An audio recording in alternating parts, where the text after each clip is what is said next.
Welcome everyone to the Solo MMO. Today I would like to introduce a new series of videos called World of Warcraft Recycled.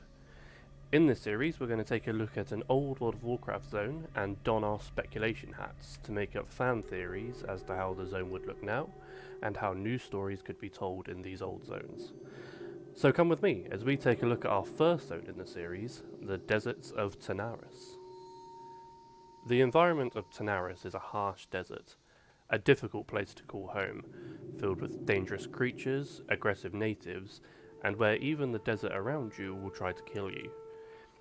Any new residents to the area will need to be tough, resourceful, and cunning. There are many stories I want to tell in this zone, but one theme among them is the feeling of proving your worth, which is perfect for the harsh environment of Tanaris. There are three races, I believe, which embody this feeling, and the first being the Dracthyr. The Caverns of Time is home to the Bronze Dragonflight, and the centre of the timeways that the Bronze Dragonflight protects and monitors. However, with the Bronze Dragonflight now dividing their time between here and the Dragon Isles, help is needed in their ancient role. Enter the Dracthyr. Setting up a new settlement in the area just outside the caverns, the Dracthyr have taken on the role of protecting the caverns and allowing the Bronze Dragonflight to carry on their work in the timeways, as well as building a new home for themselves. Acting as a mortal race, the Dracthyr trade and use diplomacy with the local populations in order to maintain peace. The Bronze Dragonflight never considered this as an option. As ancient immortal beings, they overlooked the importance of liaising with the mortal races, a role which the Dracthyr were built for. This would flesh out the Dracthyr as a mortal race and an active player in the world. This would operate as a neutral quest hub for all players of Horde and Alliance, acting as an outpost complete with vendors and trainers and stable masters. Quests would involve gathering resources for the Dracthyr and for the Bronze Dragonflight, potentially helping out with diplomacy with the local pirates and bandits and ogre populations, helping fight off these populations when diplomacy fails. In the process of these, there would also be some stay a while and listens, talking about how the Dracthyr have embraced their new classes, and how the Bronze Dragonflight are seeing the benefits out of the developments of the Dracthyr as a new race in the world that can operate in a way that the Bronze Dragonflight never could. The next race to prove their worth are the Vulpera. The Horde has long desired to establish a foothold in Tanaris and plan an expedition force to do just that. The Vulpera jump at the chance to prove their worth to the Horde and join this expedition. However, many Horde members don't believe the Vulpera can make it in Tanaris and overlook them, sending out their own expedition force without the Vulpera's aid.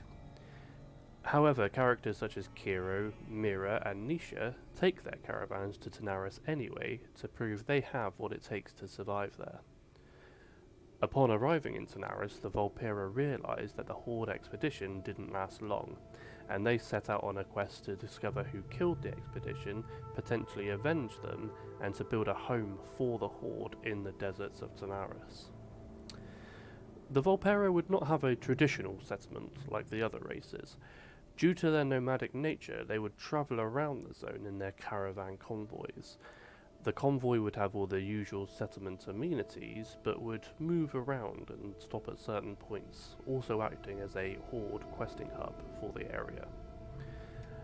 The Vulpera have undergone persecution in a hostile environment before, Vol'dun, so they are very resourceful and hardened by their environment. It's one of their key skills.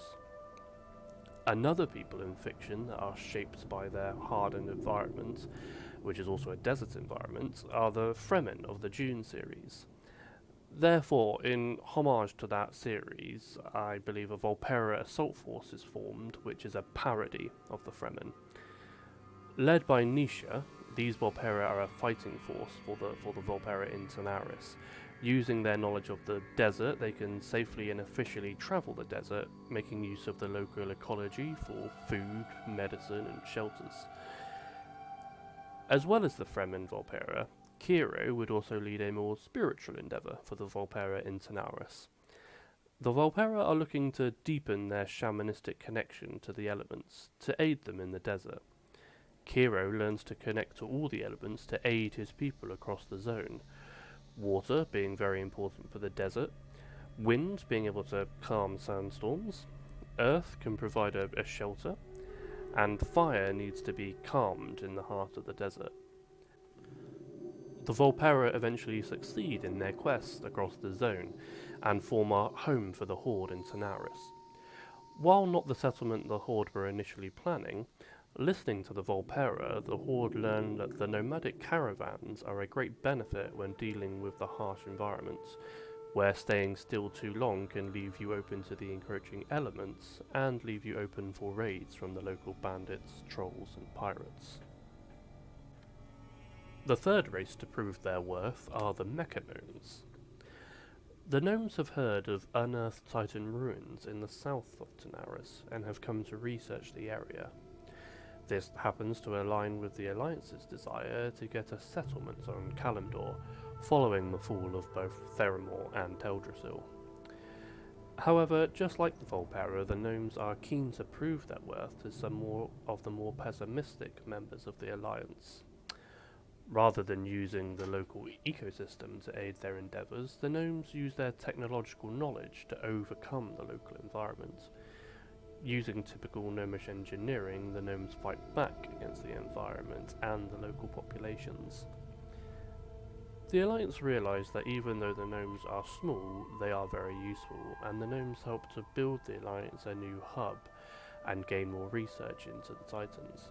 This allows them to form new mech suits to aid the Alliance and their ongoing endeavours in Kalimdor. As well as the playable races, we should also look at some of the other notable places in Tanaris, the first being Gadgetzan. Being a Steamweedle Goblin cartel hub, the city is a neutral settlement for both Horde and Alliance. The new Gadgetzan is inspired by Suramar and the Mean Streets of Gadgetzan Hearthstone expansion, to create a city questing zone similar to Suramar, although not nearly as big, but with a 1920s New York-style criminal underworld theme. Questing would involve helping one of the gangs in their underworld dealings, including subterfuge, sabotage, murder, etc., allowing them to beat their rivals. But in the process, the player learns that this gang is no better than the others. However, removing the gangs would also lead to chaos, so maybe some places in the world thrive on a criminal underbelly, and instilling the virtues of the Horde or Alliance is never going to be as welcome in a place like Gadgetzan. I think this could be a very fun questing hub that also shows that not everywhere benefits from the Horde or Alliance's presence, or indeed welcomes it. Another place of note in Tanaris is Zul'Farrak and the Sand Trolls. The Horde Trolls, the Darkspear and the Zandalari, have come to Zul'Farrak, including important troll lore characters such as Rokan, Zekan and Princess Talanji, in order to bring the Sand Trolls into a new united troll empire under the banner of the Horde. There is still a lot of animosity between the Sand Trolls and the Horde following the fall of General Jack Rosette. However, there are some among the Sand Troll society that recognise the Zandalari as dominant in troll society and respect them enough to allow the Horde access to the city. Questing would involve convincing the Sand Trolls to join the Troll Empire and the Horde. This could be done by completing trials, quests and retrieving supplies, etc. However, there are some Sand Trolls that are very against joining the Horde and so try to sabotage your efforts to convince the others. The story of this area is to pay homage to the history of the Trolls and looks at moving forwards by removing old practices such as blood magic to move into a more prosperous troll future. Thank you for listening to this episode of World of Warcraft Recycled. What stories did you like? Are there any stories you didn't like? Is there anything you think I missed? Let me know in the comments below, and don't forget to like and subscribe so I can make more of these episodes.